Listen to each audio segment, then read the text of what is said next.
고대 그리스 민족은 중앙아시아에서 출발한 인도 유럽어족이다.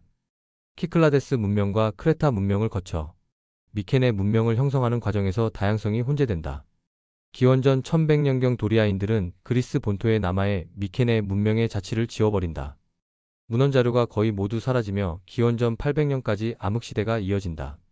고고학 유적과 유물만 남은 상태에서 독일의 고고학자 하일리 슐리만은 호메로스의 서사시를 토대로 미케네 유적지에서 트로이 전쟁의 흔적을 찾아낸다. 기원전 8세기 경 도리아인, 아케아인, 아이올리스인, 이오니아 등 다양한 에트노스들이 도시국가를 이룬다. 에트노스는 폴리스보다 응집력이 약한 광의의 종족이다.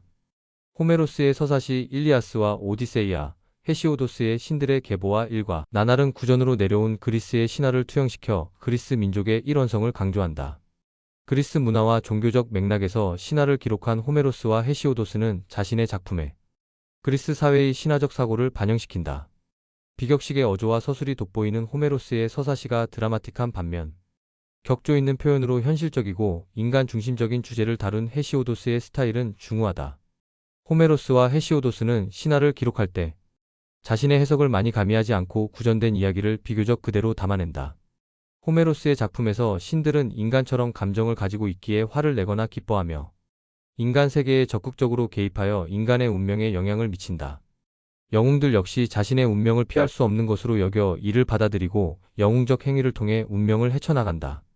헤시오도스의 신들의 계보는 우주의 질서와 신들의 역할을 인간 사회의 권력 구조와 유사하게 연계시킨다.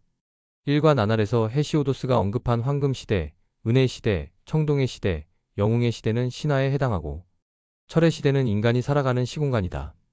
인간의 욕망과 이상, 그리고 인간의 한계와 상상력을 신화에 담은 호메로스와 헤시오도스는 환타지적 요소로 인간을 부각시킨다. 미국의 작가 토마스 불핀치는 계몽주의적 기독교 관점에서 신화를 재해석하여 그리스 신화를 대중화시킨다.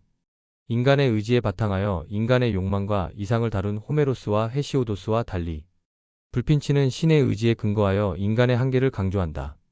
고통과 시련을 신의 의지로 여긴 불핀치는 신들의 도덕성을 강조하여 신화 속의 비합리적이고 미신적인 요소들을 비판적으로 다룬다. 인간은 신의 뜻에 따라 움직이며 신의 도덕적 기준에 따라 판단되기에 인간의 한계는 신의 의지에 의해 극복된다 여긴다. 신화를 계몽주의적 교훈의 도구로 본 불핀치와 다르게 호메로스와 헤시오도스는 명예와 용기, 노동 등의 인간적 가치를 중시한다. 호메로스와 헤시오도스에게 그리스적 인간은 호기심이 많아 모든 것을 문제시하고 탐사하여 이해하려 한 환타지적 종족이다.